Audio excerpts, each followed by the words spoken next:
কড়া গরম হয়ে গেছে লাল শাক ভাজার জন্য। শুধু একটা কাঁচা লঙ্কা দেবো, আর কিছু দেবো না। এবার লাল শাকগুলো দিয়ে দেবো। লাল শাকগুলো দিয়ে দেবো।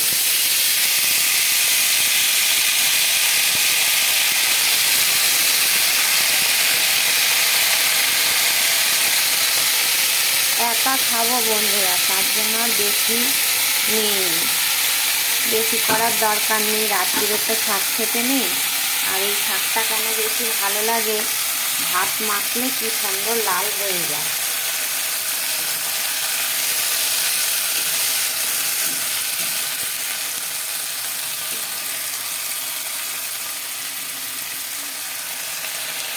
আগে নুন দিলেই প্রচুর জল বেরোবে, এখন নুন দেবো না, একটু পরে দেবো।